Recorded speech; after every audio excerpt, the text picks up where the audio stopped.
Hello, ladies and gentlemen. I am in here 3 minutes early for a change. I don't do that too often. Trying to adjust the microphone there a little bit.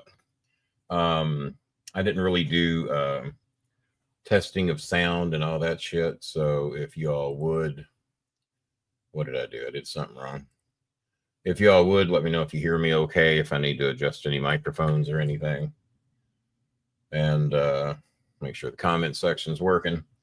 We're on here to discuss Monday Night Raw from last night, which had some people tell me it was one of the better ones that they had seen storyline wise, probably since the late 90s. And we will talk a little bit about the pay per view. There's old Blake McChristry. Good, good. So, is that what you're getting the sound from? Well, look there, Jelly Bean's in here. We don't see Jelly Bean too often anymore because Jelly Bean's been busy in college and wearing my glasses like her glasses. We have matching glasses, and I haven't wore these on here in a while, but they do help me with the brightness of the screen and going with the kind of the graphite black background tonight. But no, good to see Jelly Bean in here. Haven't seen her in a while. Blake McChristy, we see him from time to time. And like I said, got in here about 3 minutes early for a change. It says 69 in here, 67 on the other one. But it is leaning up against the computer tonight, so maybe it's getting a little radiated heat from the computer, jacking that temperature up a couple of degrees. There's one of our new fans watching the show tonight, just recently became a friend. She says, I just cannot believe that you're now a friend of mine. I said, well, I am for now. So welcome to the show, watching on Facebook. Lord, how would I pronounce that? Malali? Is that how you pronounce your name? Malali? Or Malayo? I don't know. You'll have to help me out on that. Then again, I don't guess you can without an audio message. Paul RJ in the house down in Australia. As you all know, we're on here trying to raise money between now and hopefully December the 20th to raise money to help Jambi with her floors. Her floors are horrible. The kids and the dogs are falling through the floor. If you've seen the pictures, and you will later tonight, you can see how easy it is to get injured there. We're also going to talk about the college football top 25 rankings. There was a couple of surprises in there. I was shocked that Miami made the top 12. But I think if Clemson wins, then Miami could easily be eliminated. So might have to be rooting for SMU, which I was going to be doing anyway. And I hear Alabama will be rooting very hard for SMU, because if Clemson wins, they're saying it could bump Alabama. I don't know how it would bump Alabama and Miami. Haven't figured that one out yet. Apparently the algorithms are treating us good tonight. We got like 9 or 10 of you in here. But then again, we're in here about an hour earlier than what a lot of you are accustomed to.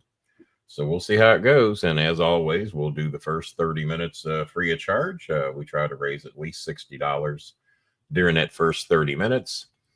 We will have a $50 challenge tonight, but he says we have to raise that 50 in order for him to donate the 50. So if we raise our $60 in that first 30 minutes, then good Chris is going to donate another 50 on top of the 75 that he donated last week. Very kind, very nice of him to do that. If y'all can tell, I changed stuff around a little bit. The crown is kind of out of the way up here now. I think people have seen the crown quite a few times over good, but you can still see it in the background. The Dolphin helmet, much like our playoff possibilities, is way off in the background. Got the Cincinnati Reds hat on top of the Atlanta Braves garbage can. Underdog is kind of blocking the Chicago Cub. Yeah, that's Underdog, by the way. And he does talk, by the way. And if you have a way to watch it, if you have a way to Google it, not Google it, YouTube it, whatever. I watched a few episodes on Cody the other day. The very first ever episode of Underdog. He is one of the most arrogant, inconsiderate cartoon characters that ever lived. And if you ever watch that episode, we'll have an Underdog episode on here later down the road. But I want to tell you what profession you wanted to be in. if you lived anywhere near where Underdog was working. There was a profession to where you could have made a shitload of money if you could have and would have done that. This is so far one of those solo bowling shows that the two or three of you out there like when I do the solo shows. And and to clear something up, and I'll clear it up here in a little bit. One of our regular viewers claimed that we had blocked them. We did not. They apparently blocked me, but no, we did not block anybody on the show recently, other than an unbadged troll, maybe. Yep.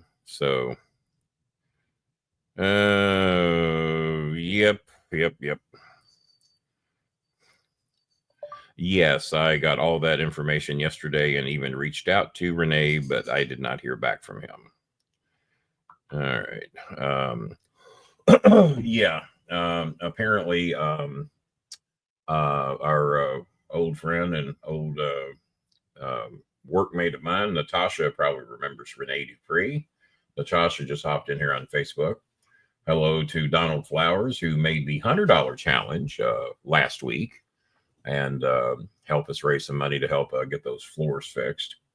And now we don't have Thanksgiving excuses for how many few people we have in here watching the show. Unless there's something big on TV tonight I'm not aware of. I don't know. But like I said, we'll hang around 30 minutes. Eventually, y'all will just tell me to just quit doing the show, and we'll just make life easier on everybody. Maybe that's what you're trying to tell me. Either that or the YouTube algorithms are. There's Jambi. Hi, Jambi. How you doing, Jambi? Jambi's one of the ones we're here trying to help. We're trying to raise money to get her the materials and to get the work started on her floor. I told her it'd be great if we could raise the money by the end of the week, but the start we're off tonight is not looking good. No, we don't have one donation yet. I'm looking. Nope, nothing. So, and Adam Copeland's in here, but Adam has been vacationing and making 21 meals a day for his kids. So I don't think we're going to get any help from Adam tonight, but thank you for dropping in, Adam. And if my co-hosts come and do the show later, we will, don't quit the shows. You're doing a service for those in need. I don't know about that. I think I don't know. I had people reach out to me over the weekend claiming they could fix the algorithms and all this, and they want me to pay them a shitload of money with no proof of what they could do. One of them even showed me on Facebook to where he got us nearly 3,000 views. And then I went and looked at that very Facebook show, and those views were not there. So in other words, they were just manipulating the screenshots of what they were getting. And were trying to scam us out of money is what apparently it seems that they were doing. Let's see. Yeah, Rocky and Bullwinkle were always fun. George of the Jungle. But my favorite was Go Go Gophers, which I posted their theme song on my Facebook stories the other day. And Commander McBragg was one of my son's favorite. We always love Commander. And for those of you that suffer from the serious attention spans these days, thanks to TikTok, according to what most news sources are saying. For those of you that have absolutely no attention span whatsoever, Underdog and Go Go Gopher and Commander McBragg and Tennessee Tuxedo and all those cartoons are perfect for you because none of them are over 4.5 minutes long. Go Go Gophers was like 2.5 minutes long. Commander McBragg was 90 seconds to 2 minutes. Underdog was in 4-minute segments, 4 to 5 minute segments. And Underdog was for people with ADD before we even knew there was a thing called ADD. So, but no, I don't look like we're going to be here long tonight. Shit, we had 24 the other night. I know I'm in here a little early, but you all know that we're doing the Tuesday night shows a little early. Fuck, I guess we need to go back to 9 o'clock and see how few of you show up then. But I am not aware of anything on television worth of shit to watch tonight. I have no idea what it would be. So, but yeah, I'll be here till 8:35. And we'll see how it goes. And maybe good Chris's money will be safe tonight because we sure don't look like we're going to be raising $60 tonight. That's for damn sure. Nope, we still do not have any donations. to help Jamie with her floors. I don't have any help tonight. Can we donate $5 a person? Well, it would take you to start it, and it don't look like anybody else is doing it. Let's see here. Let me see if I can show her floors if they're loaded in here. They might not be. Here we go. Yeah. These are what we're trying to fix. This is what we're trying to fix. That's her floors in her kitchen and one other room. That's the side of her house, which also needs some help. And we've gotten estimates. It's going to take probably about $550 or so in materials. And we found a guy that said he would fix it for $150, which it'll be a few-day project. You're not going to get that done like that in America. Another version of the floor. Now you see why the dogs and the kids are falling through the damn thing. But that's what she's dealing with, guys. And for those of you that don't have a floor like that, you've got food in the refrigerator, you got electricity, you got water. You get to feed your kids and your family a glorious meal every night, maybe every day for lunch, whatever the case. That is what they're dealing with. And that's why we would like to think that everybody that watches this show might have $5 or $10 minimum. Good Chris said he would do 50 if the room would do at least 50. That's what we're trying to fix. And that's what we continually try to do here. Eunice's mother, they're trying to force her out of her house because she owes a balance of 5,000 pesos on the house we paid 25,000 pesos for. That was the agreement we made. But they were supposed to wait till she got her 10,000 pesos from a house that was going to be demolished in December. Well, it's early December, so I would assume they would have till the end of December. No, they want their money now, or they're threatening to put them out of their house. So we need $100 for that to save their house. It's always something, guys, but you know, I don't know what to tell you. But no, you see what we're looking at. You see the people that we're trying to help and what we're trying to fix. And thanks to Donald Flowers, he made the $100 challenge. That got us $200 closer. But we still need to raise about another $350 to buy the materials, then roughly about another $150 for labor by December the 20th. I told her it'd be great if we could do that. I'll donate 10 if at least 5 people donate 5. Well, there you go. Well, I think your money's safe, Adam, to be honest with you. I think your money's safe. The best ways to donate are the ways you see here. That way we get all of the money. If you make the donations in here, we do not get that till December the 21st. And of course, YouTube takes roughly 30% of it. So the best ways to donate are the ways that you see on the screen. I guess I need to go back and take that down, or you won't be seeing me the rest of the night, which might be a blessing for some of you. I don't know. Let's go to, where did Brandon go? Good luck. Here we go. I will throw Ruby May up there for a second. That's our girl Ruby May. Just had her birthday November 29th. Eunice just had hers the 29th. Do we have Eunice in here? There's Ashley. Ashley came over for Eunice's birthday party. She's 17 now. She had her birthday in October. And Mylene and her kid. There's Mylene and her kid. And that's Chenny. Had her birthday November the 29th. That's sweet little Chenny. There's grown-up Ruby May, who's now 15 years old. Bless her little heart. We've known her since she was 13, and we call her that's what Ruby looks like when we first met her. And we got her the table and chairs to sit on, and we've gotten blankets and pillows and mattresses and things like that to sleep on, and we have dramatically improved their life since we've known them. There's sweet little Eunice with her shirt. She is now 18 years old, guys. 18 years old. That's her with her jacket. She's one of the sweetest little kids in the world. She knows we adore her. And let's see. And that's what these two are saying, that nobody has donated any money yet to help these people. Nobody. So there you go. So let's get back to the chats here. I know, honey. I know. I'm trying, darling. I'm trying. That's Jambi. Well, I'm trying, Jambi. We're working on it. So Adam says he will donate $10 if at least 5 people donate $5. That'll be a step nurse. That's 10. That's still $35. That's still well short of what we're trying to do tonight. Because good Chris, Donald Flower says he will match the $10 donation out of Adam Copeland. So there, and that is officially the only donation of the night. So Donald Flowers has donated 10, and Adam says he will donate 10 if 5 people will donate at least 5. So that would be $45 of the 60. And then if we get the 60, good Chris says he will donate 50. So we'll see who and what, if anybody does anything. Let's see. We got Paul RJ watching the show, Blake McChristy, and no one else is speaking because they're scared to death they might be asked to donate.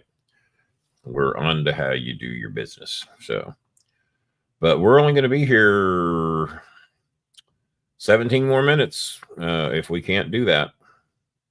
Like I said, I can do a bunch of other shit for free. And I can't believe he only does the show if we donate. Well, that's kind of why the show's here. Let's see here. That's 2 sodas you won't even know. Well, I know. I know, Donald. Speaking of, well, my sodas don't cost $5 each, but in a lot of restaurants they do. The old 12 packs run sale, or 24 packs run sale for about $10, which I still think is way too fucking high, but you know, that's about as good as we can do these days. So let's see here. Oh God, Bob Hazelwood riding the coattails of any team from Texas he can hook his wagon to.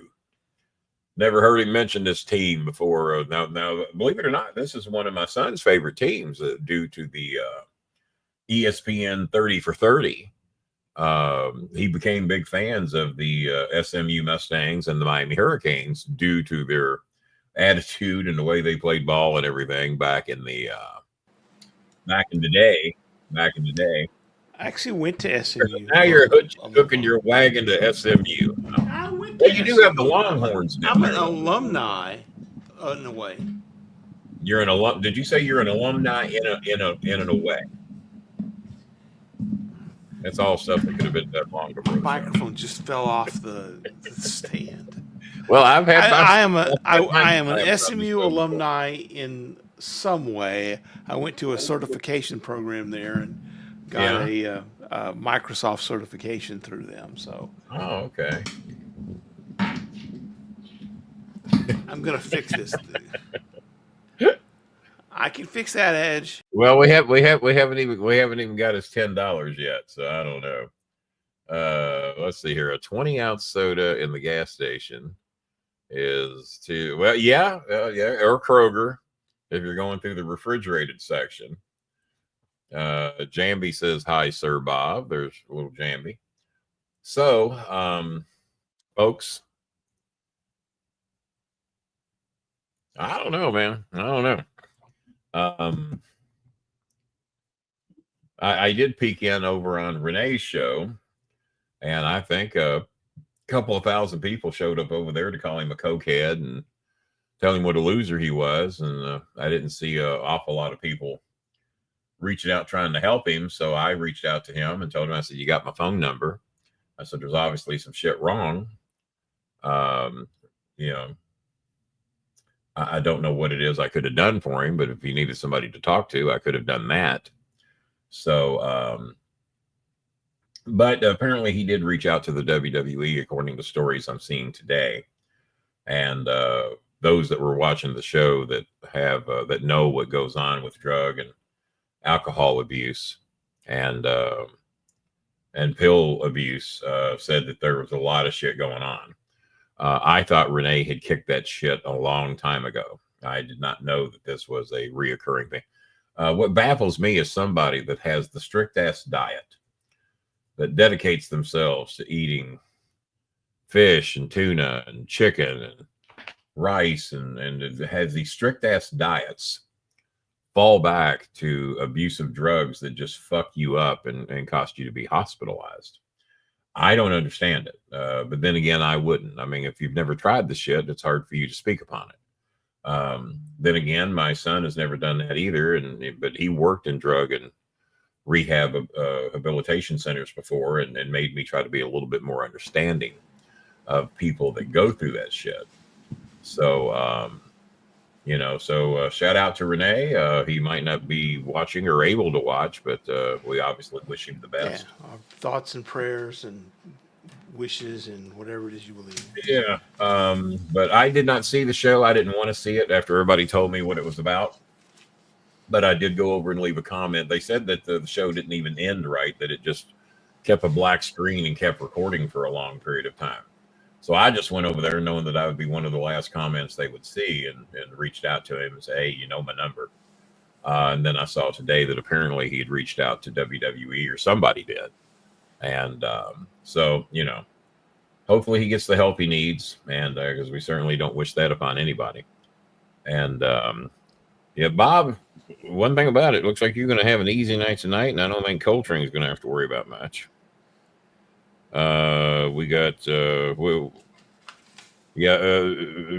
Edge Copeland says, in order to, in an act of good faith, I will donate my $10. Can we get 5 other people to donate 5 at least? So we got 10 from Edge, and we got 10 from Donald Flowers, and I think that's it. I think that'd be it. We showed you the floors, and there's roughly 20 of you watching. Of course, quite a few of you might be Filipino. I don't know. 4 of you. Looks like 4 of you might be Filipino. So we know they're not donating because those are the people that we're here trying to help. But it does baffle me how some of these shows can get 5,000, 10,000, 50,000 views to hear people trash other people and to get in on hate and anger and all this shit. And we come here trying to help people and struggle to get 20 people to watch the show some nights. Yeah. Well, no, that's not going to solve the problem. That'll get us to the 60. No, it's about $550 in materials, because she was just trying to get the floors fixed, and then I saw the roof and the wall, a wall that is basically non-existent. If Bob has the time, and when he can throw up those pictures again. This girl needs help, and yeah, there's lots of people in the Philippines need help. I've been helping a bunch of them. I mean, that's probably the worst picture of the floor, but there's that. Well, that's not good either. And the wall there. Yeah. That's not a door, folks. That's the wall. No, that's not a door, and a baby or a dog or anything can just crawl right through that. So, I told her, I said, let's do some tarp. Let's do some additional plywood. Let's do something to where a baby or a dog or a kid just doesn't slide right through there. They're probably asking, well, why is it elevated so high? Well, because if they don't, they get flooded out. She said typhoons are what's done that damage. Snakes are always a problem. And, but that's our friend Jambi. And she's got a couple of kids and, a couple dogs. Here's one of them. And, but she wrote me once and told me, she said, do you think you could help me with my floors? My baby and my dogs are falling through the floors. I was like, oh, come on. Just cover that hole up. Well, it's not just a hole, guys. It's not just a hole. But what amazes me is that people can see that and know the type of life they're living. And, my refrigerator's pretty much full. My canned goods, I guess, could be stocked a little better, but I'm all right. I got electricity. I don't have any holes in my floors. And I got 3 dogs that I love very much. And I'll make it, Yeah, then things are tight. Fuck, they're tight for me. I had to get electric assistance this month because electric's fucking high these days, especially over the past 2 or 3 years. They have really jacked up the rates here in Louisville. And fortunately, I got some electric assistance, which, I could apply that money to a lot of places, but, Eunice's family needed some help. Jellybean's family needed some help. Art Gel. A lot of them had birthdays. So, I didn't think we did birthday parties anymore. Well, when the kids are under 12, you like them to have a little something, a little food, and now they've gotten less, if you want to call it selfish. They don't even really ask for cake and ice cream and balloons and banners and all that shit anymore. They want spaghetti and chicken. That's from a 10-year-old.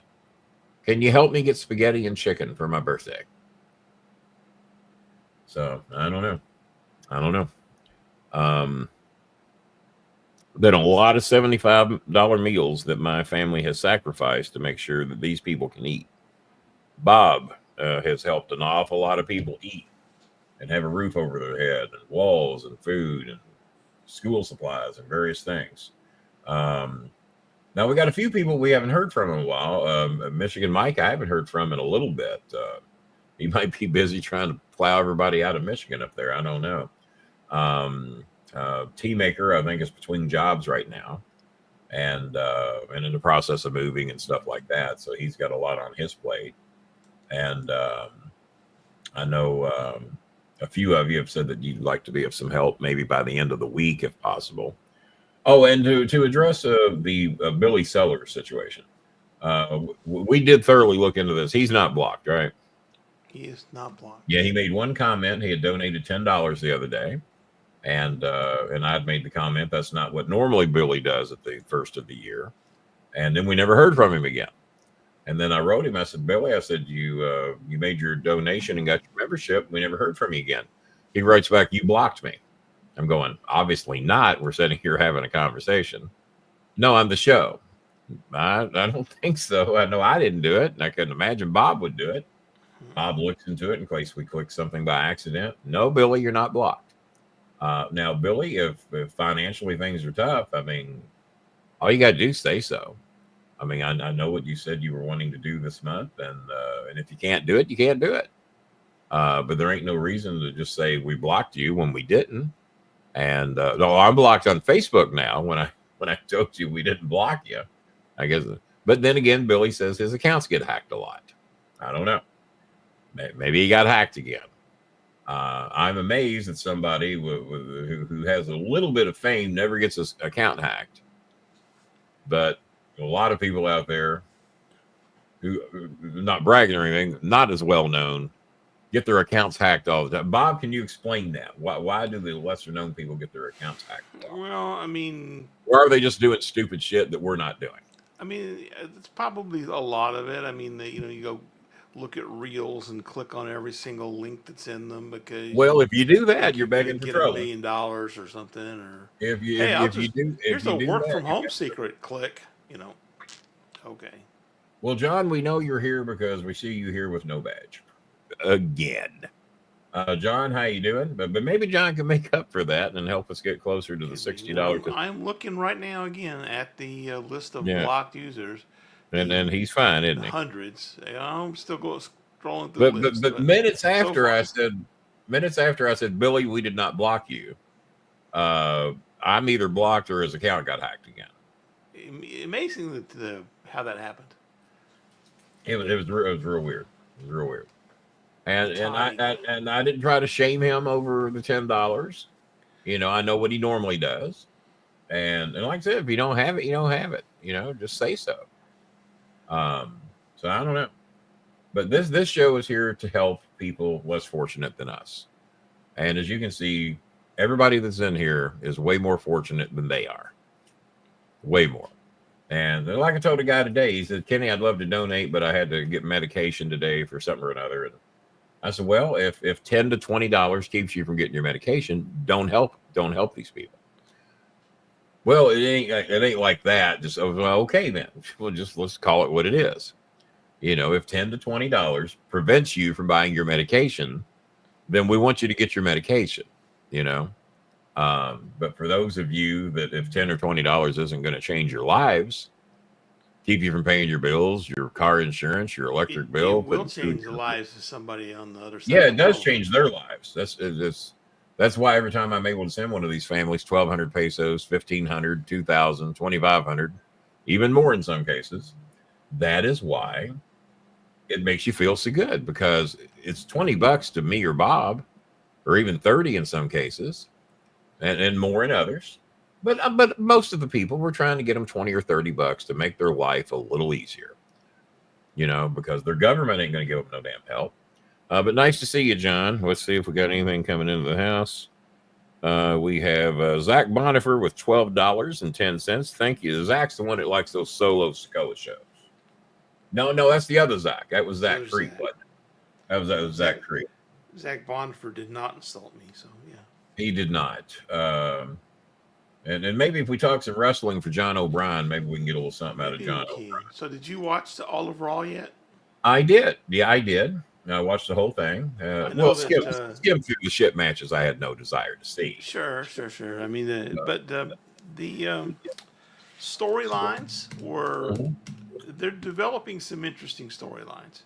I mean, at one point in the summer, it was if it wasn't the bloodline, I didn't care about it at all. No, my son was really taken away by how good the story was with the New Day. And I said, well, my only criticism was it's a 2-hour show. And that story went real long. It was a good story. Yeah. That story went real long. And so basically, now you fucking know better, Adam. Quit being a dick. Just because you made your $10 don't mean you get to be a dick. No, they're doing much better. The stories are certainly much better. And the shit going on with Punk and Roman, I think that's some good shit. The shit going on. Oh, the fucking interview with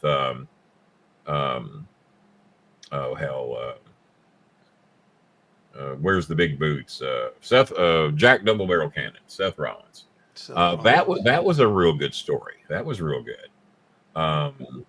And my only criticism of the New Day thing was what would you know about subpar, Adam? What would you know? What have you booked? What have you written? What have you created? What 52 weeks of television have you written, as we used to talk to Vince Russo about? 52 weeks of television is fucking hard. Every fucking week. No weeks off. You're only doing 2 hours a week. But now it's 3. It used to be 3 on Raw and then 2 on SmackDown. And how long's NXT get? An hour? 2 hours, I think, Yeah, whatever they get. That's a lot of fucking new shit to have to come up with every goddamn week. One of my big criticisms has been using the goddamn desk every. It's not only every week. Sometimes it's every fucking times. Match. Yeah, multiple times. So sometimes multiple times in a match. If you throw someone into the ring steps, that's not a DQ. But if you pick up the ring steps and hit them with it, that's a DQ. Well, the New Day thing was good for me because I did not see that coming because we hadn't seen Biggie. I was hoping that they were going to stick Biggie in it because you can't have the New Day without Biggie, and they were acting like Biggie didn't exist. There were no tributes to him. He wasn't in the highlight reels, really, just so much to say, and they were just acting like Biggie didn't exist. So it almost kind of told you preemptively, Biggie's going to have to stick his nose in this eventually. What I did not realize is that Biggie had not been seen on Raw or SmackDown in 4 years. That's a long fucking time to be off broadcast television other than these pay-per-views, and not everybody sees those. Right, and not those who watch the pay-per-views don't always watch the pre-show parts of it. Adam Copeland, what I'm going to say to you is that you are not privy nor educated enough to our field of professional wrestling to tell me what subpar is. That's what I'll say to you. Maybe he thinks he's actually Edge, Copeland. Maybe he thinks he's actually Edge. No, when that show impresses both me and my son, who definitely, if he is the real Edge Copeland, he definitely knows subpar wrestling shows because he works on one. Who's that now? Yeah. Oh, good God. My son was the one that got me watching AEW a little bit, and now he can't even watch the goddamn thing anymore. Surprised by the highlight video included former WWE wrestlers. Well, I mean, they did work there. They probably have every right to show it. And I think it's always a bad idea when you ignore the past. It's like the Reds showing highlights and not having Eric Davis and Chris Sabo and Lee May and Tony Perez and Pete Rose in them. You know, they are part of the past. They are a part of when baseball was a lot better for the Cincinnati Reds. They've now got Ellie De La Cruz, and they need to find a way to build around Ellie De La Cruz and not have Ellie strike out so goddamn much. Yeah, I know he works somewhere else, but you can't talk about the Shield without talking about Ambrose. Yeah, and that was very, very good how they tied that in yesterday. That this is as much your fucking fault as anybody else. You're the one that created this motherfucker when you whacked him in the back of with a fucking chair and you gave him all this goddamn power. So no, I disagree with you, Mr. Copeland.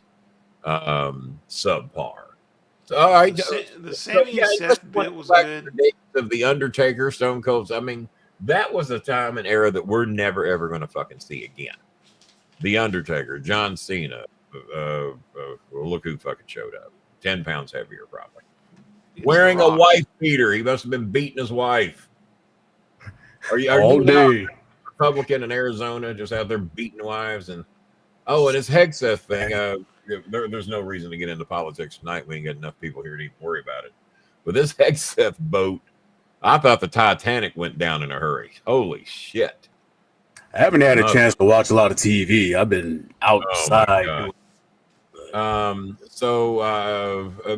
the pay-per-view for a little bit, I really liked what they did with Punk and Roman, to where Punk was going to come out and Roman stuck his hand up and blocked him from coming out. I thought that was good. And then looked like two pissy females at the end of the everybody knew Roman was coming last, and everybody knew Solo was coming last. But to tease otherwise, and then the spear, that was good. I mean, and some of these things you could kind of you almost had to have something. Trans is loud. Train is loud. Are they? I don't think. Oh, he's trying to say train. You sound fine on my end. Turn your shit down. Turn your shit. No, you sound fine on my end. Yeah, I got my end is the one that matters. I've always said that. There's a lot of people not talking because they're scared terribly that we would ask them to donate $5 or $10. And imagine that. They ain't. So what we got? Look out so far. Yeah, $32. $32. Oh wow. Well. So you are not the one in Arizona that hit the $11,000 trifecta thing out there, the parlay. Turned $4. Evidently not. Turned $4 into 11,000 or something like that. So so Schmidt was spreading. I came close last week.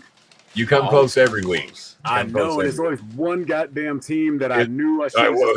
Who fucked you this week? Had to be Georgia. Miami. They didn't cover. Oh yeah, because of the Georgia Tech. So if Georgia covers, you win how much? $679. All because those worthless bastards had to go 9 overtimes, 8 overtimes. Exactly. Yep. Good God. Well, I didn't see that coming. But Georgia also beat Miami. In the college football rankings, shockingly, Miami has hung on to 12th.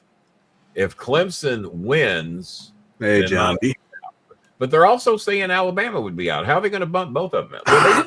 I think I'm saying if Clemson wins, Alabama's out.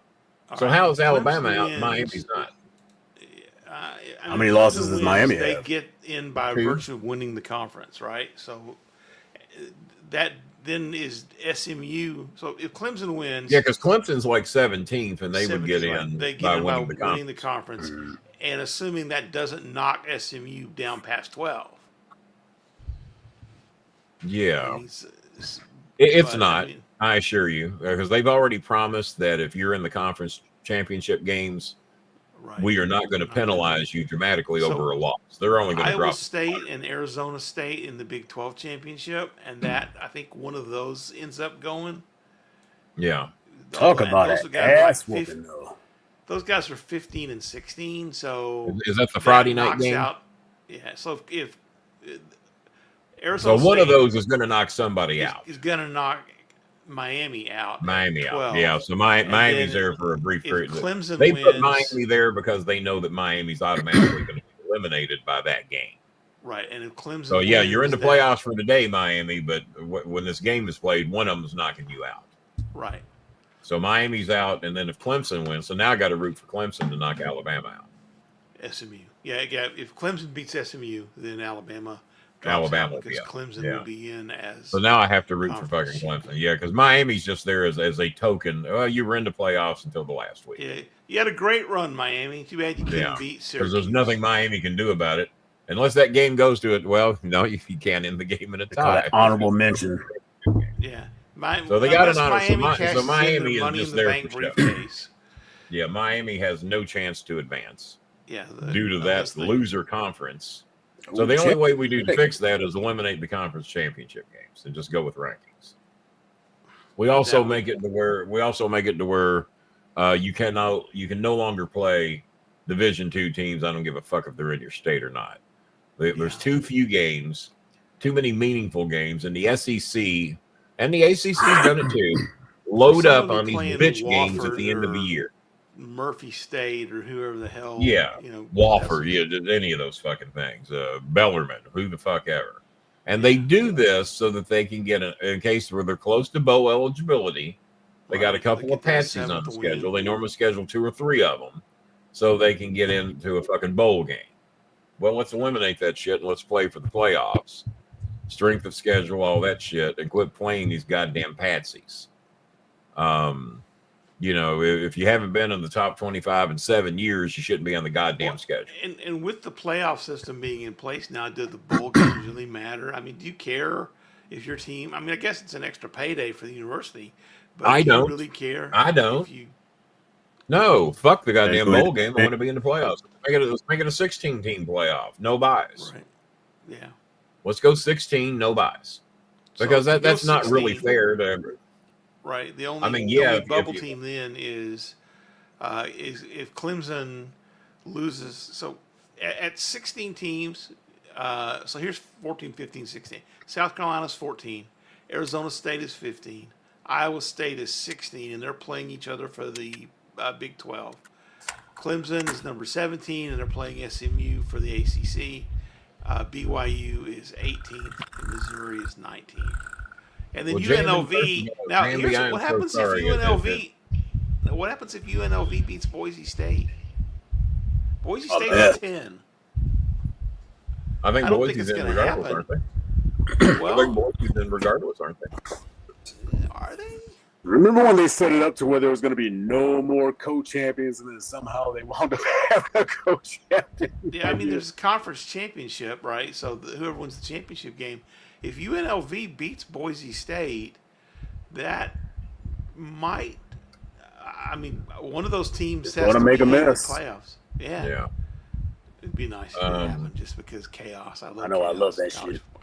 I'm an ass. Yeah, what I sent you all didn't have the top 4 teams in it. I figure everybody knew who those were because when I took the screenshot of it, I could either eliminate the bottom 5 or the top 5. So I figured top 4. So I figured everybody knew who the top 4 were. Which are Oregon, Texas, Penn State, and what was the other? Notre Dame. Notre Dame, yeah. So those are your. We'll call it Texas takes it all. What's that? I said I'm calling it Texas takes it all. I'm calling it Oregon takes it all. Think? Yep. All right. Yeah, I see Oregon is. Too bad I don't have like hair to shave or something to. Yeah. I'll shave. Mask versus hair match. Yeah, I do. Now, Texas has shown me signs that if they play somebody real good, they could be had. But then again, Oregon's had a game or two. But I just think Oregon has just been better tested over the last couple of 3 years when it comes to just big-ass, huge games. I just think it's Oregon's to take. Now, how many seniors are coming back, Herbert? How many seniors do they have, though? I don't know. I don't know what Miami does next year. They better find a fucking defense, and they're going to have to find a quarterback because Cam Ward is going to be playing for somebody in the NFL with the first 1 or 2 picks. Because Texas is relatively young. Now, if they're young, Texas might even be more of a force next year. I don't know how old everybody is. I don't know how old all these teams are. All under 25.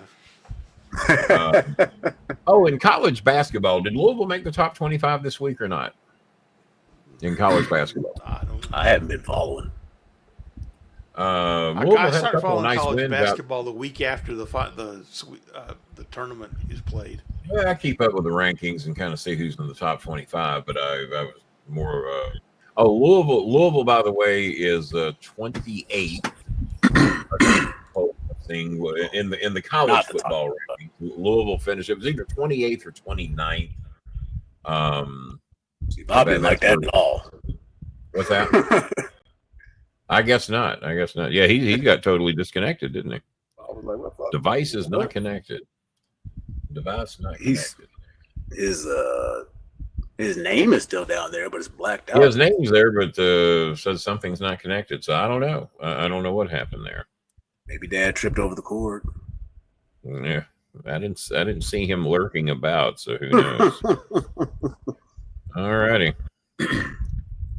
Yeah, I sent a link to a lot of people that we hadn't heard from in a while, hoping they would kick in over here and help us out tonight a little bit. But I sent out about 4 or 5 just to see if anybody popped in. Yeah, we're not asking anybody to break the bank or anything. We're just trying to help this girl get her floors done here before December the 20th, if at all possible. We still got a little ways to go, but fuck, I think we've only made $30 tonight. And who are we helping? So, I was thinking we might do a little better. Yeah, because Good Chris is only going to do the $50 challenge if we can get to $50, and we're still $20 shy of that. So if we got to 50 or 60, then at least we had a decent night tonight. Maybe we can do a little bit on Thursday or Friday whenever we do a show, and maybe something over the weekend. I don't know. Because this weekend we just really have the conference championship games, right? And then the following week will be the playoffs. Yeah. Yeah, right. Yeah. Conference championship games this week. And there's only just a few of those. There's not that many. Weird. Said your device wasn't connected, Bob. What happened? I don't know. All right. Well, there you go. Yeah, that's what threw me off when I saw Texas versus Georgia next week. I was like, wait, what the hell? I keep forgetting all these damn conference hopping. Yeah, not a lot of games, but they're all pretty good. Oregon and Penn State, Texas and Georgia, SMU, Clemson, Boise State, UNLV. Well, let's go ahead and pick the conference championship games. It's only 4 games, I guess. 4 or 5, I guess. There's like 5 do it. So Oregon, number 1, faces number 3, Penn State. Oregon easily. 3.5 point favorite. I tell you what, if Oregon doesn't beat Penn State, they got no business to worry about playing for a national championship. I mean, and is Penn State still number 3? Yes, they are. Penn State might be the most overranked, third-ranked team I've ever seen in my life, other than when Miami was looking at a 3 seed, you know. And Miami proved that. I mean, they go up 21-0 on Syracuse. How the fuck with Cam Ward do you spot a team 21 points and can't hang on to win? What happened was that they thought it was Cam Ward, but Cam Moron showed up. Cam Moron, yeah. Cam Moron could blow a 21-point lead. We know that. All right. We're up to 24 people watching that ain't donating now, so we got that going. Taking Oregon. Number 2. Yeah, I would, like I said, if Penn State wins, then you can take off my bet of Oregon in the national championship.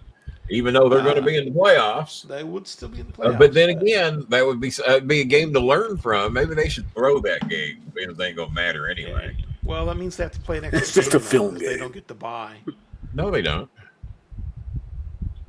They got the bye anyway, right? Not if they lose to Penn State. I don't think they'll have the bye. Well, they're still going to be in the top 4. Penn State's not getting a bye though because they're not a conference champion.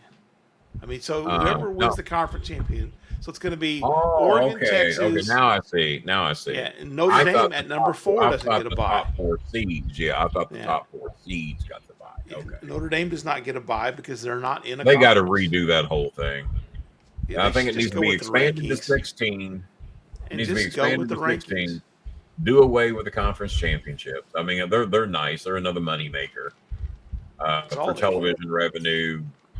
Extra gate receipt, but let's just do away with it. Let's just put the top 1 through 16. I mean, goddamn, basketball has basically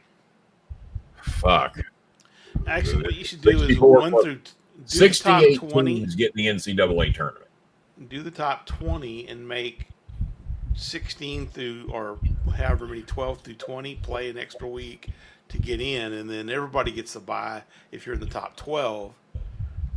And then by the time you get down to 20, I mean, it's like, who makes it? UNLV or Illinois? Doesn't really matter. Because 32 teams in football might really be pushing it. You're just in there to see if you can get 1 win. Right. If you had a 32-team field. Because that way there's still no buys.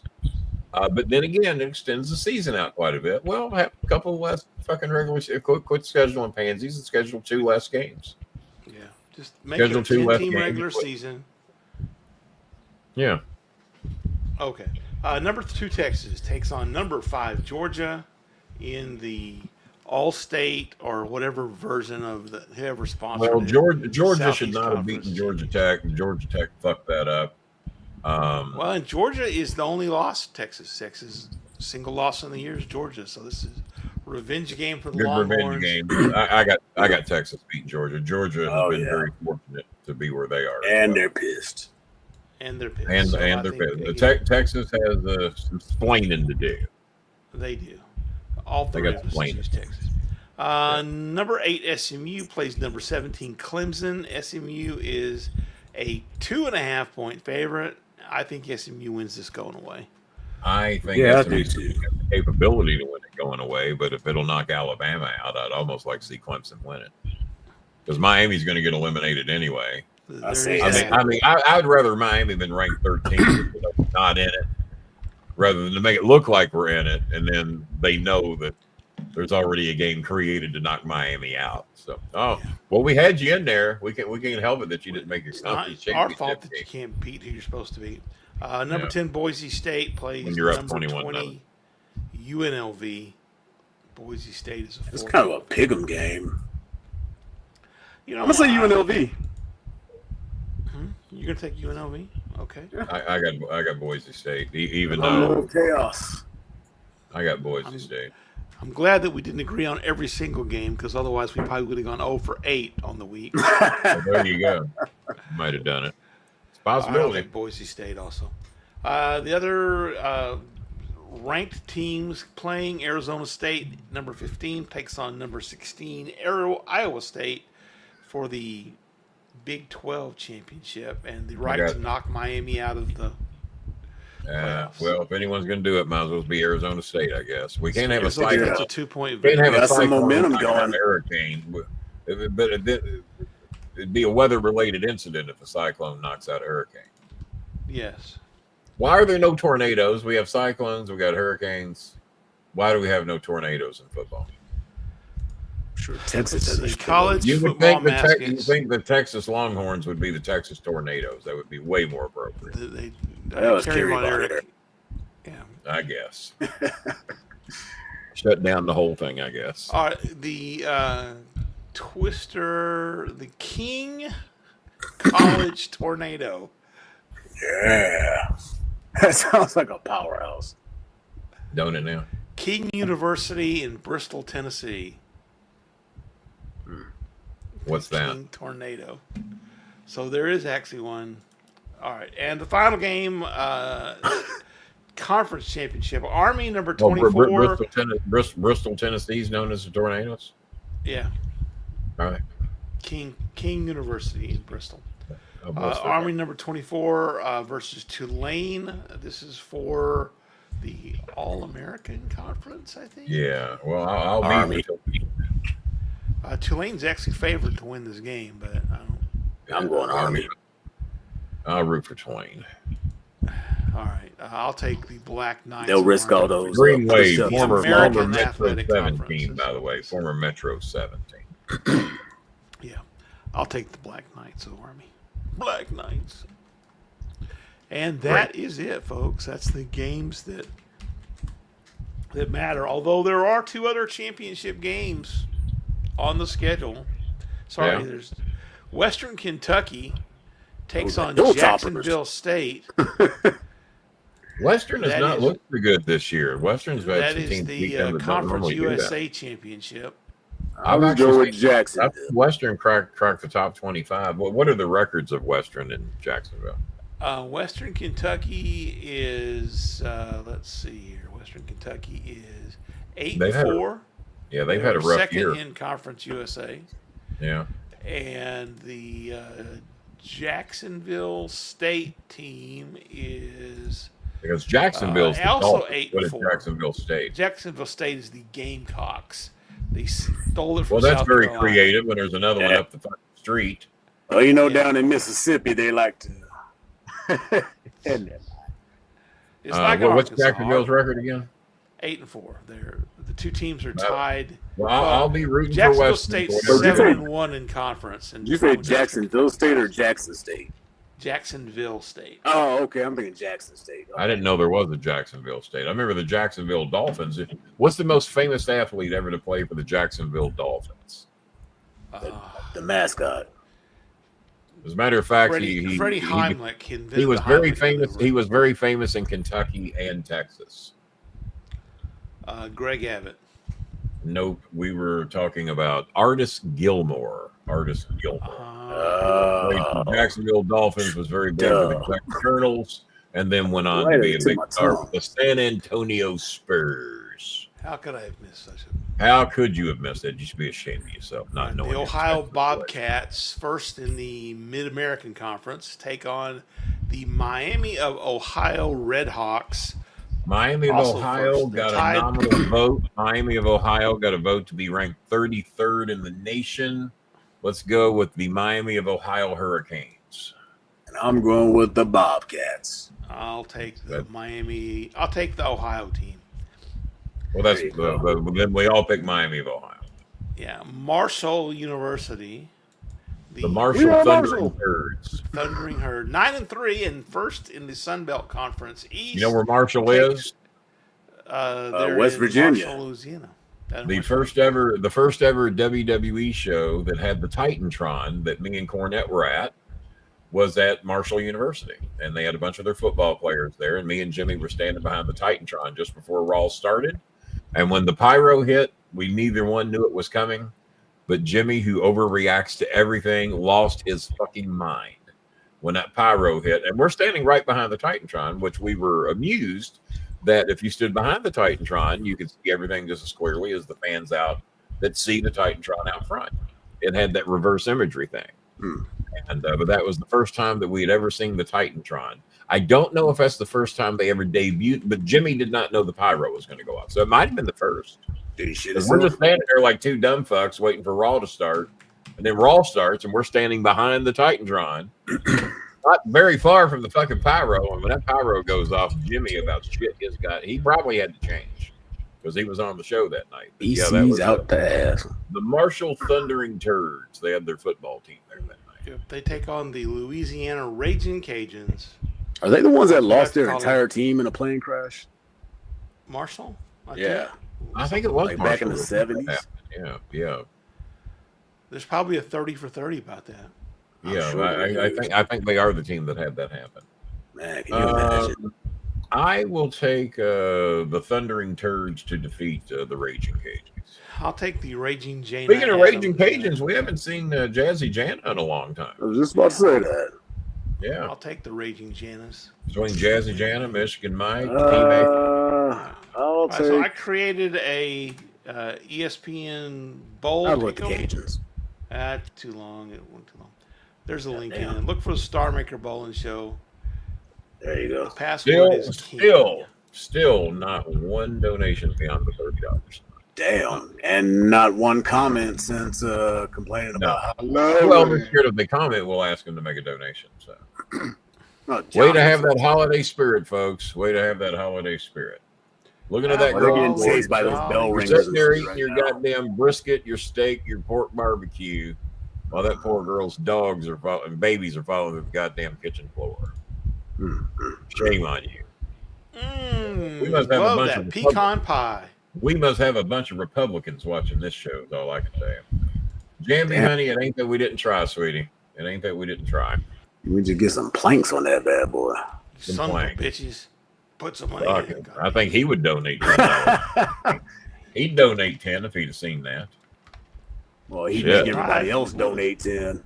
Well, and he would. He'd go around, hey, if I'm donating 10, the rest of you motherfuckers are donating 10. That's exactly what he would say. And then he takes his 10 back out.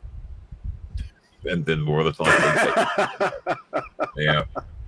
You met Ole before, a $10 fee on top of it. Yeah, I met Ole several times. He was not a man to be trifled with. That's what I hear. I never had the chance, but yeah, I know Jimmy was never overly thrilled to have to deal with him. No, Donald Flowers, $10. $12 from Zach Bonifer, You heard that name in a long time. and $10 from Edge Copeland. So I think we're sitting at $32 with a go. So I lied to you. I said we was only going to go 30 minutes, but we had a lot of shit to get in tonight. That's an hour. We're done. We got the picks in, so Everything's see you done? guys Friday, maybe. Maybe. Unless we can convince Awesome. Kenny to do solo shows and Jason and I just won't show up anymore. Jamie, I'm sorry, honey. I'm sorry. 10%. $30. Yeah, I'm sorry, We need to sweetie. get done, sweetie. And if somebody else would have just donated $20, we could have got $50 from Good Chris. So let's give it 2 minutes. Let's see if So, there's $20 out Jason, there in the last 2 minutes. Are you good for $10? I might be, yeah. Let me check something I'll real be quick. good for $10. If we can get that, if we can get Good Chris's money, Yeah. I'll pop in $10. All right. Jason pops. I in can do $10. 10. I can do 10. All right. Hold on a second. Let me see if I got another couple quarters there in the couch. Dan Lindley sent $20. Turn your You're dad off the hook, upside down and Jason. shake him. off the Thank hook, you, Jason. Dan. So are y'all still doing 10 or y'all going to weasel out? Heck no. You Do motherfucker. 10 as soon as I figure Yeah, out how to just- get back. Sorry, just talk Jambi. to- No, yeah. Talk to Jelly Bean and ask her, how much. You got one little measly person out there you're yeah, helping. one and a and a half. half. Well, and a Counting baby it. on the way. Counting On the it. way. Who's got a baby on the way? Is there somebody? Not on the way. A baby on the other side of the island. Baby on the other side of the island. Yeah, I'm still taking care of Jara and that family a little bit. It's not just Jelly Bean. Now Yes, she you told me needs she travel wrote money you to dates get home for of Christmas, Exams so. coming up. All right, thank you, Mr. Limley. We appreciate it. Thank you, Dan. You're Wish you amazing. hadn't have posted that there. We'd have got 10 out of Coltrane and Bob, but that fucking went away. Weasels. Fucking well. weasels. Now I got to get my lottery tickets. Oh, I did win $6 Yeah. in the lottery, so. The McRib is back. I hope you got one for Vanessa. Yeah, the McRib is back. I did see that today. I don't they're think I've selling had, the big I don't jug think of I've had a sauce, too. McRib. I don't think I've had a McRib since the 80s. I don't know if it's just the quality has changed or my taste buds are not the same as they used to be, but The quality. I never liked the first ones that came out. It I gave me loved it when diarrhea it last first time. came out. They haven't made a food Thanks that will for give sharing me that. diarrhea. Hey, you betcha. They have not made a food that will give me diarrhea. I don't know why that is. I can eat a sack of 10 White Castles. That's no effect. Damn. Um, Now, as you say that tonight. X-Lax. As I say that, you got diarrhea. Okay. Mhm. All right. Well, thank you, Mr. Limley, and I will reach out to Good Chris and let him know that at least we made the 50 tonight. And 52. Thank you to Zach Bonifer. 52. So maybe Coltrane will still be good for $8. I'm still trying to get this password in here. Password for. Boom. There you go. All right. And who did we send 22 last night? Oh, Zargel's family to help them get their stuff. Yes. I lied. I really didn't send it. Dan. Oh man.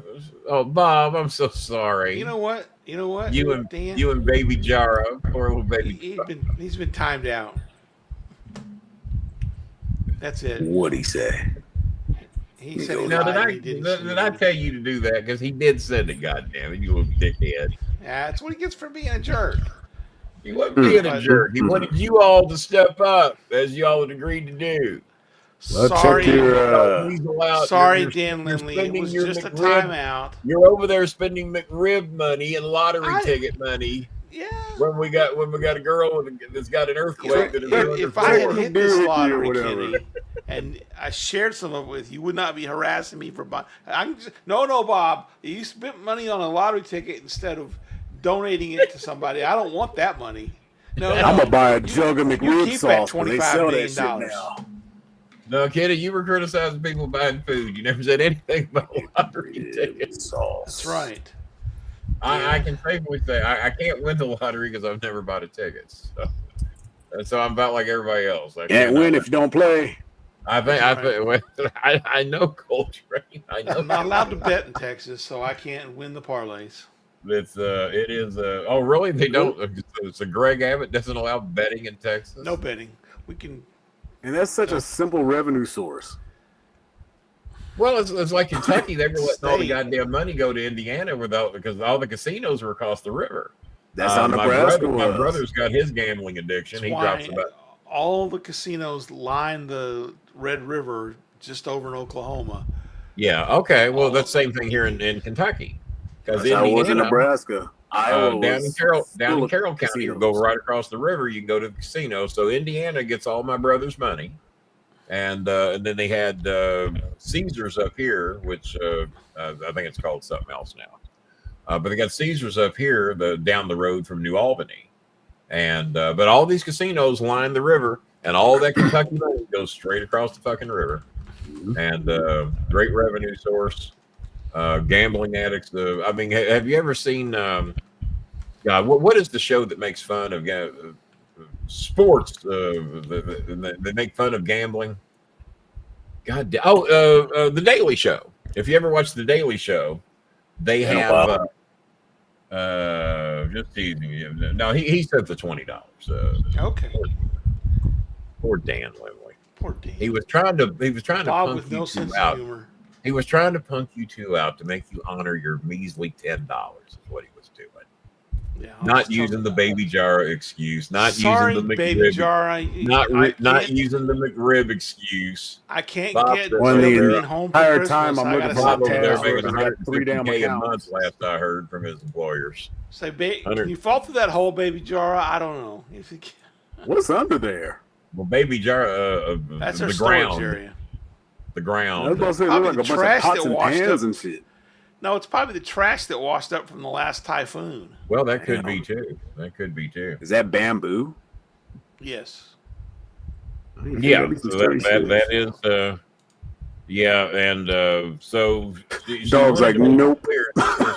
She says that every time we try to fix this, new ones break, and she said that's why we're going to have to maybe do something else and just replace the entire floor. So I told her I thought we'd do better than this tonight. How you doing, Timmy Lee? Timmy Lee ain't going to send enough to save us on that situation. Well, that 10 came through, so make sure. What's that? I said that 10 should have came through, so make sure. Oh, did you send it? Yeah, that's why I was fumbling with that password.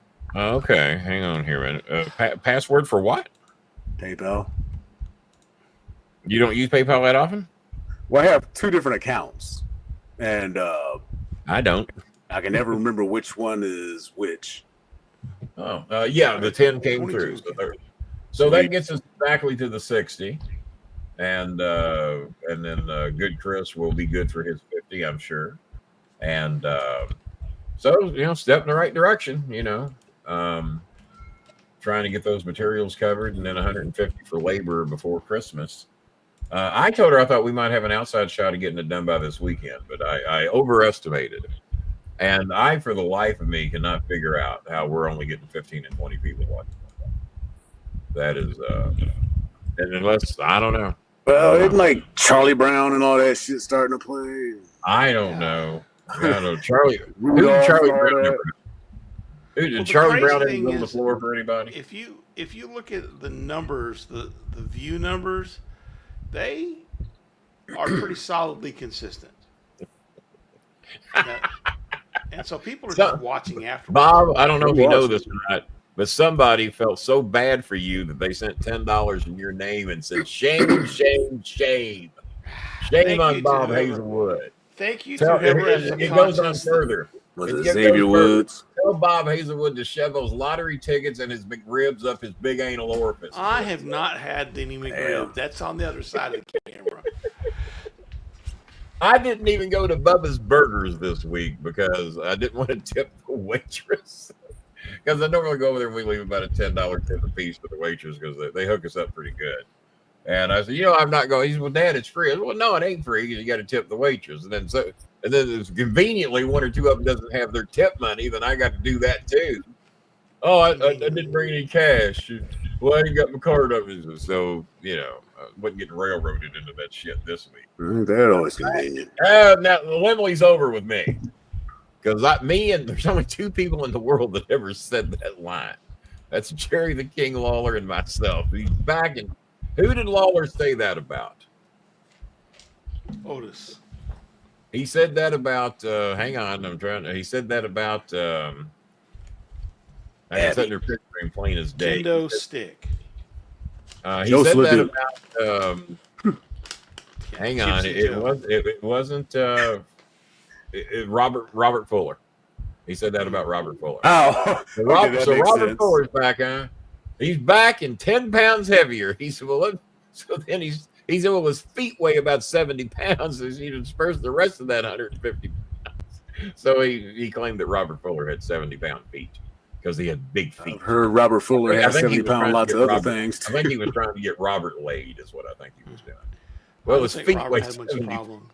Women were just salivating after hearing that Robert Fuller had 70-pound feet.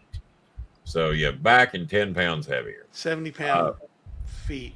Lemley pointed out he donated twice what you all donated. Is what Lemley pointed Well, we out. combined together. Oh, good for you. Y'all teamed up. What else? So Timmy Lee, how you doing? What's up with Timmy Lee? Well, hang on here. I had another trivia question for Bob, something that Bob should know because it was Texas related. It'll come to me eventually. Oh, I have a trivia question for you, Kenny. What do you got? What are the top 10 rarest events in Major League Baseball? Cycle. Top 10 rarest single game events. Things Top that happen within a single game. The cycle. So there's 10 of them, huh? Yep. Well, I mean, so one of them only happened once. The second one happened 3 times. So. Oh, really? Yeah. Number 10. So, what do you think would be among the rarest events? Well, let me throw a few of them out there. I would hitting think for the cycle. Hitting for the cycle is the more cycle often is than not in the top 10. Yeah, I was going to say that was more often than you would think. Oh, it's like 1,200 something guys. Ellie De La Cruz has done it twice, I think. Yeah. 3 triples in one game. I was unassisted triple play. Unassisted triple play is number 5 with 15 over the course of Major League 15 Baseball of them. history. Okay, because I've seen a few of them. I've seen Over all the years. Yeah. Yes, over all from the years. 1876 on. When I first started keeping records. Okay, unassisted triple play. Let's go with There's another one that you have seen.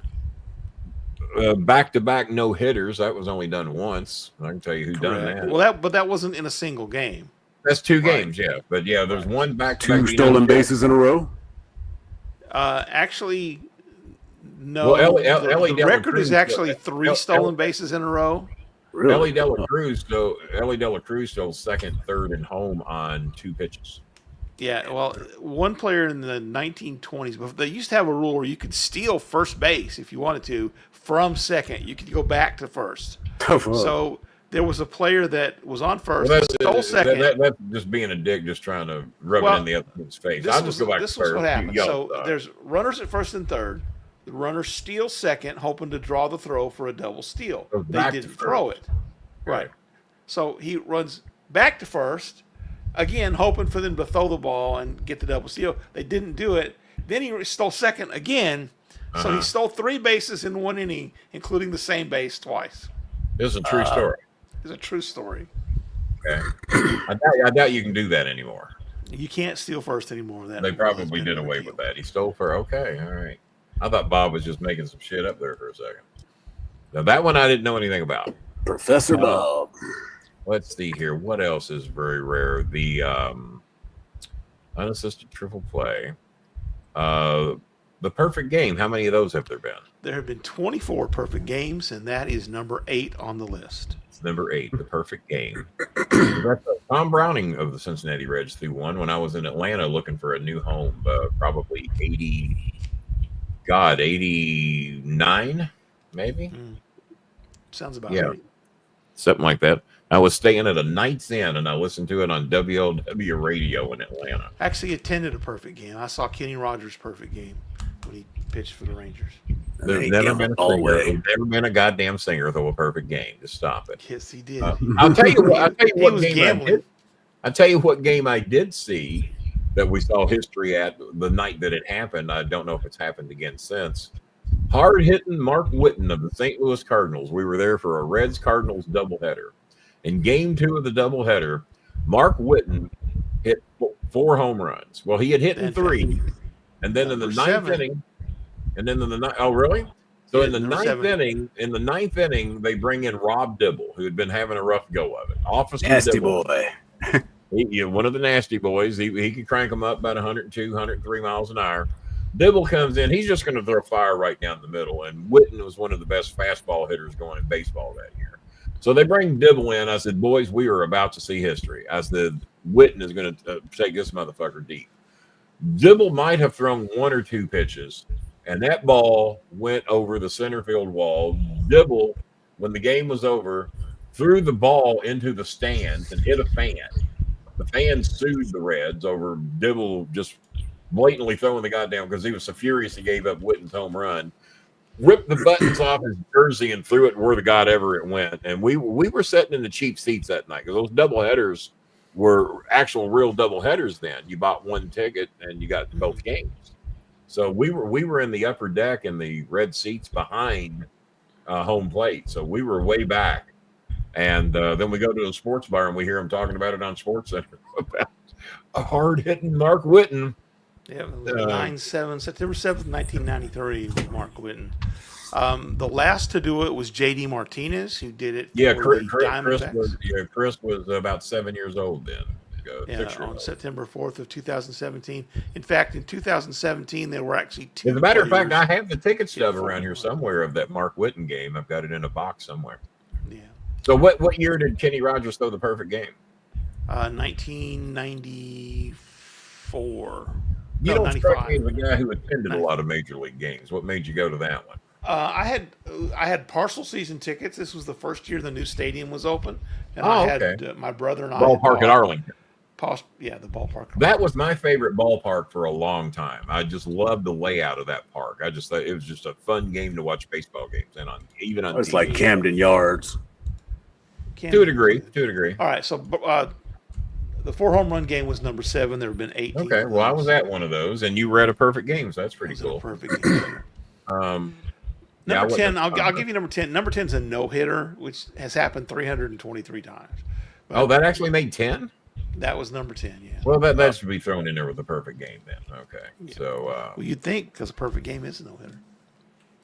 It is a no-hitter. One of them, let's see, one of them is, 2 of them are pitching events. On a batter's hit? Picked off 3 runners in an inning. No. I wonder if that's ever happened. That would technically be a fielding event, I would think. But yeah. Beamed an entire lineup. No. It is pitching related, though. 2 are pitching related. Struck out 4 guys in an inning. That actually has happened more times than you'd imagine because of the drop throw I've strike. seen it happen several times. It is involving strikeouts. Both of them involve strikeouts, as a matter of fact. The number 9 struck out the side on 9 pitches. Yeah, the immaculate inning happened 114 times. That's the number really? 9. I'm shocked it's happened that many times. Yeah. Because you don't see 3 strikeouts on 9 pitches too often. Not too often. But it's happened 114 times over the. I'm a little surprised the number's that high. I would have guessed under 30. Number 3 is pitching related. 3 is pitching related. Also involves strikeouts. I guess you could technically strike out 5 in an inning. Has that ever happened? No, that would only probably happen once or twice. The pass ball? It's happened 5 times. This has 20 happened 5 strikeouts times. in a single game. Oh yeah, okay, yeah. I wasn't even Jose Lima. Randy Johnson, I think is the last person. Randy did it. Lima time. Number Lima time. 6 is one you probably wouldn't guess. 10 RBIs in a single game by one player. It's happened 15 times. It's been done 15 times? 15 times. I'm shocked at that. Who did it the most recently? Well, every time you got up, it was loaded. Because somebody knocked in 8 this year. I remember seeing that game. Yeah. Let me look at the 10 RBI. I think it was a Yankee knocked in 8. I think it was Aaron Judge, probably. Wouldn't doubt it. 15 players have knocked in at least 10 runs in a game. Yeah. including Mark Whitten, who did Hard hitting. 12 Probably that game. on that 4 home run game. 4 homers. I Jim think Bottomley one of them of was the a grand Cardinals. slam that night too. So several guys in the 30s. Shohei Ohtani did it this year. Yeah. Had 10 RBIs in a game. Mhm. Mark Reynolds, the Nationals, did it in 2018. Scooter Gennett, I think that was his 4 home run game. Had 10 RBIs. Anthony Rendon. So yeah, most recently this year by Shohei. So even if you hit 4 2-run homers, you're still 2 shy. So it takes a 3 and a grand slam in there somewhere to get you up to those numbers. Yes. And speaking of grand slammies, 2 grand slams in a game has happened. I think that happened this year too, didn't it? 13 times. But I think it happened this year as well. I think it did too. In fact, I think it was the Dodgers that did it. I wouldn't doubt it. And the number 1 rarest single game event of all time has happened once. 2 grand slams by the same team in an inning. 1 inning. Yes. An inning, yeah. So, in fact, no, by a single player. San Diego's Fernando Tatis Jr. hit 2 home runs off of Chan-Ho Park. He was on fire. Yeah. Well, look who's back and 10 pounds heavier. Chan-Ho Park. Don't be Hey, Billy, welcome back. Now, Billy, you got a membership the other day. We heard one word from you, and you thought we'd blocked you. Bob looked into it. We couldn't find anything where we'd blocked you.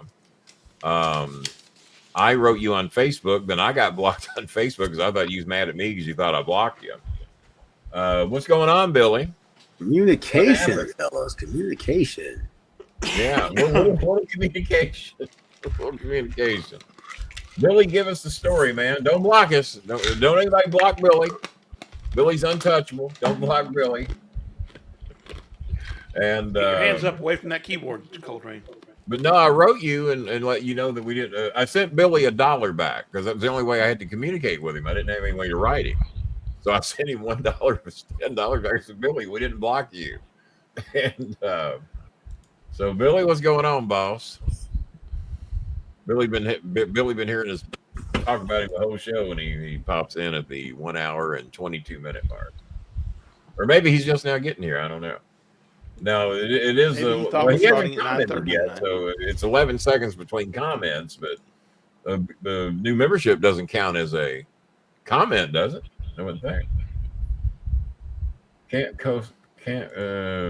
don't know. So Billy, give us an update real quick because we're just about to wrap up the show. Dan Lindley's back and 10 pounds heavier. Let me see if I got any surprise donations here.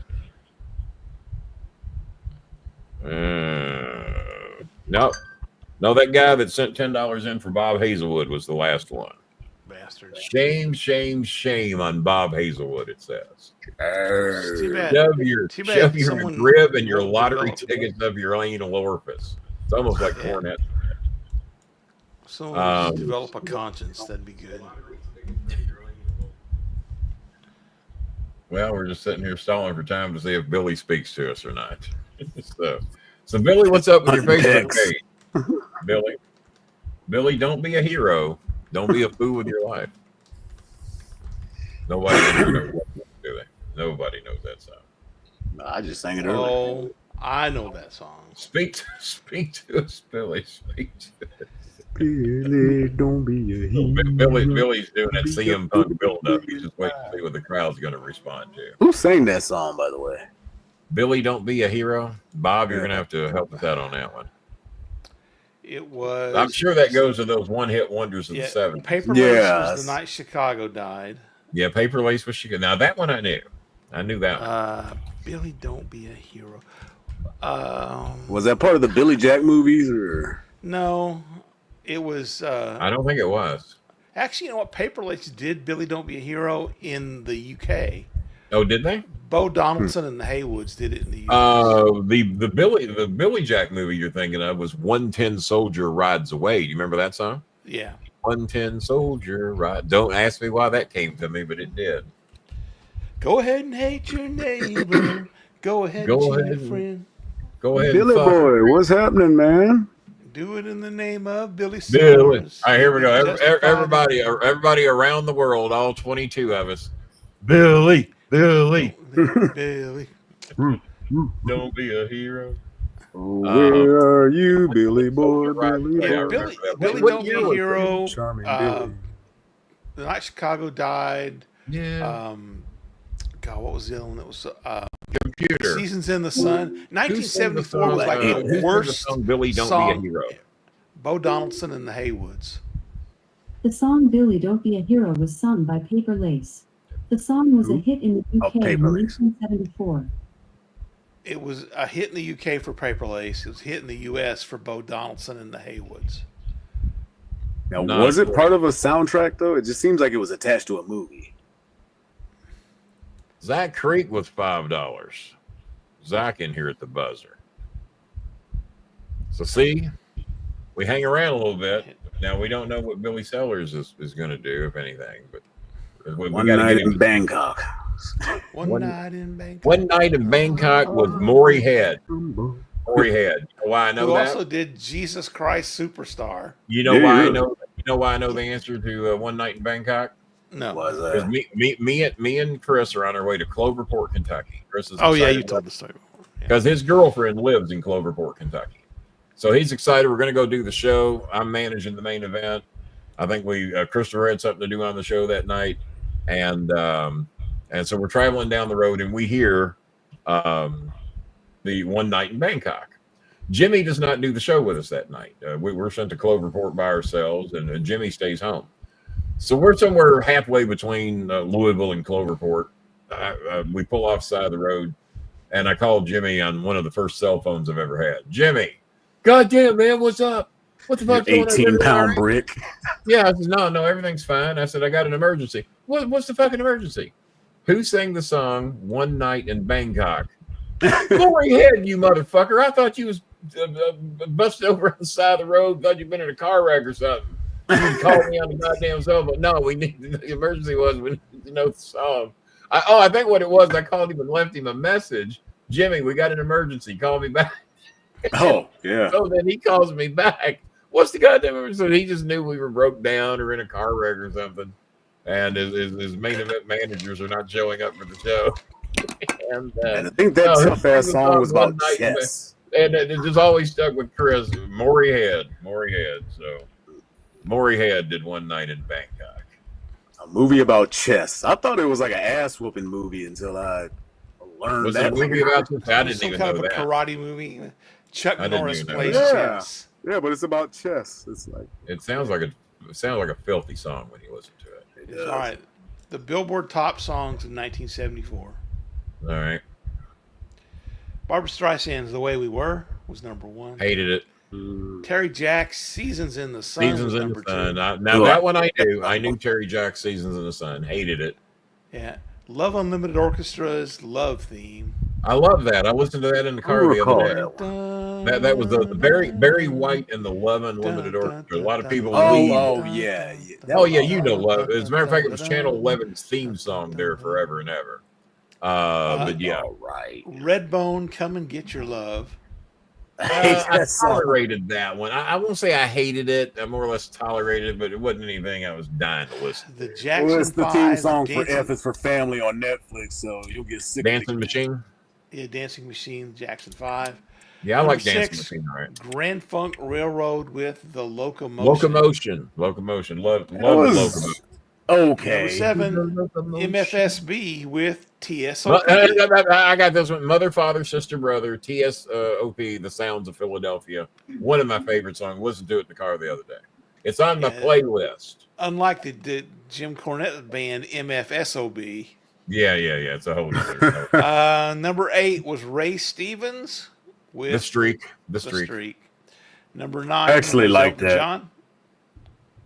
John. FO. Yeah. Number 9 is Elton John with Hang on. Elton John.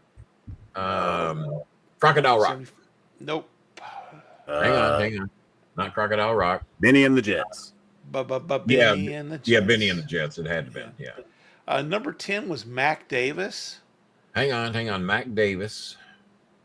This was not Baby like a Baby quarterback. Hooked on Me. So it wasn't Baby Don't Get Hooked on Me. It wasn't that one. It was not that one. Help me out on this one. I hated that song One too. Hell of a Woman. She's one. Yeah, I remember that one. remember I didn't like it either. And number 11 was Aretha Franklin.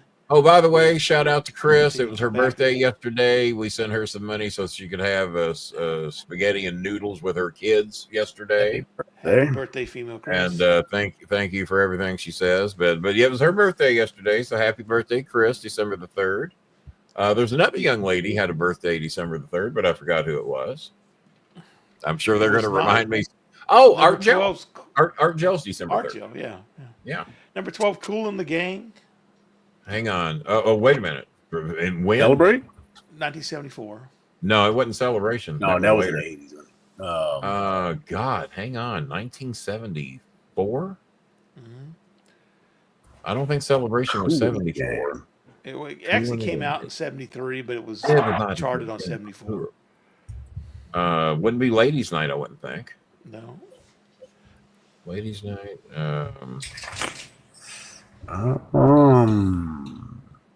I'm disappointed I ain't getting this one. Go ahead. Jungle Boogie. Okay, that was on the Saturday Night Fever album, I think. Jungle Boogie. Released on Wild and Peaceful from their 1973 album. Yeah. Maria Muldaur came in at number 13. What's she saying? I can't place you, Maria. At the Oasis. Okay, well, yeah, certainly. I hate that song. Your camel to bed. Sing your camel to bed. Yeah. And it's number 14. A lot of people hated that fucking song with a passion. It was bad. always on the wacky top 5 at 5. Number 14 was the Stylistics. R&B ballad. They had You'll a lot remember of the big. song "You Make Me Feel Brand New." Yeah, I remember that one. Oh, yeah. Number 15 is Al Wilson. Show and Tell. Show and Tell. Very good. Show and Tell. And the reason I know that was my friend Mike Heilman's favorite song. He loved Show and Tell, and I liked it a lot. 16. We'll just go to the top 20. And of course, we renamed it "Show Your Tail" when we were hitting on girls in high school. There you Show go. your Number tail, 16. just a game I play. When I want to say, I want to make love to you during lunch. Yeah, there you go. That went well, didn't it? Recess. Show me. Number 16, Jim Stafford.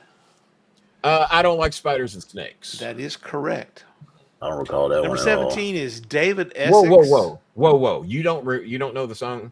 I don't like spiders and snakes, but that ain't what it takes to love me. Oh, okay, Like okay. Loved by you. Yeah, I'm one of those. I just don't know the names of a lot of songs, but yeah. Yeah, we'll have to bring that one up. I don't like spiders and snakes. The Filipinos would love that song because Yes, they they would. don't like spiders and snakes. Number 17 is David Essex. David Essex, rock and hang on, Close. hang Rock on, and roll hoochie coo. Right track. rock and roll hoochie coo, because that was No. That was that Rick was Derrick. Yeah. that was Rick Derrick. Hey, who rock and That's the roll? song. Did Rock you? and Oh, My soul. Hey, Yeah, song that is is that the old? song. Yeah, the song's called rock on. Yeah. I thought that was an 80s Number song. 18 is John No, Denver. it was definitely 70s because I remember the house I lived in when it was a big Yeah. hit. That Wow. was Number 70s. 18 was John Denver. That would have Mountain been Sunshine on My Shoulder or Rocky Mountain High. Sunshine on My Shoulders. I hate Sunshine them on all. My Shoulder makes me happy. Number 19, Blue Magic. Blue Magic was the name of the group. That's the name of the group. Vanessa's in here. I don't know the song. It's called Sideshow. I don't remember. God, man. Oh, that I'd probably got me on remember that one. Number 20, I don't remember Blue that. Suede. What's that? Number 20 is a band called Blue Suede. Or Blue Shoot. Swede. Yeah. Probably Blue Suede. Actually, No, I it's got Blue nothing on that one. Swede. It might be pronounced Suede, but it's spelled S-W-E-D-E. Blue Swede. Blue Suede. Oh. Yeah. Mm. I don't know. Hookah shaka, hookah shaka. Oh my hookah. God. Well, that was it for them. Ah. Hooked I on a hate that Feeling. song. Hooked on a Yes. Feeling was the name of that song, I believe. Number 21, Bo You know Donaldson what? and the I Haywoods. thought that was Dr. Hook and the Medicine Show. No, What did but they their do? only big hit was Cover of the Rolling Stones. Cover of the Rolling Stones. That Okay. and Sylvia's Mother. Yeah. Who the fuck come up with Ooga Shaka Ooga? I don't know. Somebody on drugs. Number I don't know. 21, Bo It was Donaldson. big. It was big in its time. It was number 21, Bo Donaldson and the Haywoods. We spoke about Billy Don't Be a Hero. Billy Don't Be a Number Hero. 22, Paul McCartney and Wings come in with Jet. nope. Hang on, Band on the Run. Band on the Run. Yeah, Yes. damn. I was trying to think of the name of that too. Love Number Band on the Run. Thought that was great. Number 23 is Jim Croce. Jim Croce. You Are So Beautiful. Leroy Brown. No, not Bad Leroy Brown. It You're So wasn't Bad Beautiful was Leroy not Brown? Jim Croce. Who's that? You are so beautiful. Hated that. Oh, that's Me. Croker or some shit like that, wasn't it? The fuck is his name? It's not Joe Joe Cocker. Cocker. Joe Cocker. Yeah, that's his name. Joe Cocker. Yeah, that We was- were looking for cock, is what Cocker. Yeah. No, Always. this is Jim Croce. If I could save time in a Oh, Yeah. I hate that shit. That's Jim Croce. Number 25 is also John Denver. Rockin' All Night. Not Country Rocky Road. High, not Country Roads. It is the gorgeous song. I do love this song. Annie's song. You fill up my senses. Ooh, I don't like that one either. Oh, I have to God. agree with you on that one because I hate it. When I worked at Sears, like they played John Denver all. That if you get overexposed to As a anything, matter of fact, Gabrielle, my ex-wife, that was her Casey and the Sunshine Band in Earth. all Wind right. So and Fire. just It so was you John know, 23 Charlie Rich. I skipped that one. Charlie Rich. Charlie Rich, Hey. hang on. Charlie Rich, Kiss an Angel. No, that Charlie Pride was Kiss an Angel. Good morning, Charlie Rich. Help me with one word. Hey, Did you happen to see the most beautiful girl? Oh, yeah. That's all I needed was that one word. I knew if I got one word. all I'd get it. right. 26 was Olivia Newton-John with "Let Me Be There." 27, Gordon Let me Lightfoot be. with I did not "Sundown." let me be there so bad. Gordon Lightfoot with "Sundown." 28. I like Paul Sundown. Anka. I like Sundown still. Oh, to I this do. day. It's a great song. Paul Anka with the awful "You're Having My Baby." I hated that fucking song. Oh my gosh. Number 29 was Andy Kim with "Rock Me Gently." Rock me gently, rock me slowly. Yeah, That was all right. 30 was Eddie Kendricks with "Boogie Down." yeah. 31 was Ringo Starr with "You're 16." I think 35 is going to be enough. I think it's going to be more than enough. No, wait a minute. Olivia Ringo Newton-John Starr came in at 32 with "If You Love Me, Let Me Know." Cher was 33 with "Dark Lady." Gladys Knight and the Pips, best thing ever happened to me at 35. I am shocked some of these went so far down on the charts. Roberta Flack, "Feel Like Making Love." Yeah. There we go. All right. Well, Rock we'll the see. Boat, "Smoking in the Boys' Room," "The Entertainer," Rock Waterloo. the Boat was the Hughes baby. Corporation. Ricky Don't Lose the That boat Number, over. Rock the Boat was the Hughes Corporation, right? "Rock and Roll Heaven," "If There's a Rock and Roll," "Please Come to Boston," which is an awful song. For the springtime. Yeah, "Goodbye Yellow Brick Road" came in at number 72. God damn. "I Shot the Sheriff" was 76. "Jet." Whoa. Paul McCartney. Whoa. He shot the sheriff, not the one we know, but he did not shoot the deputy. That's right. Did not. The "Jet" was sheriff got shot. The 77. deputy dog escaped uninjured. "Don't Let the Sun Go Down on Me" by Elton John, 78. Elton Let's see. "Clap for the Wolfman," the Guess Who featuring Wolfman Jack, which is actually a I pretty knew funny Wolfman song. Jack had. Wolfman Jack had a song?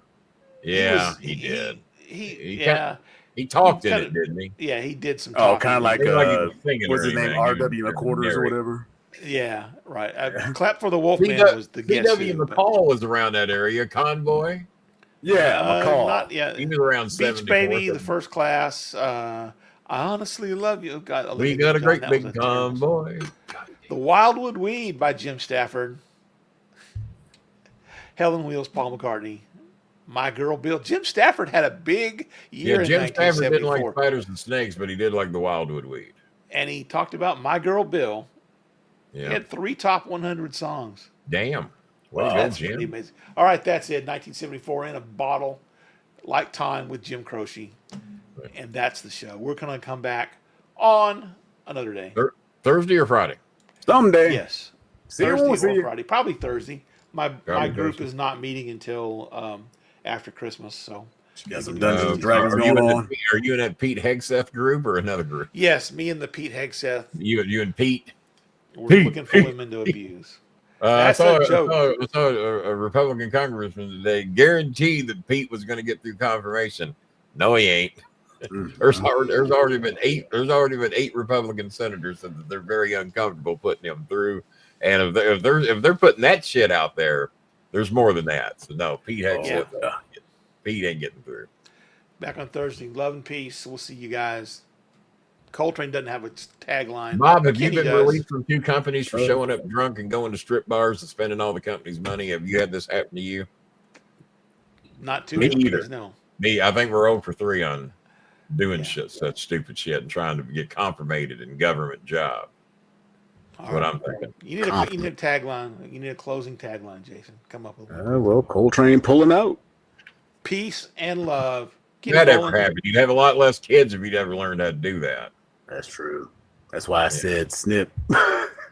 Grip it, snip it, and zip it, Doc. I never said that. I just said, don't fuck me. I don't want any kids. Abstinence makes the heart grow tighter. Yeah. Yes. And unhappy. Good day. Good day. We said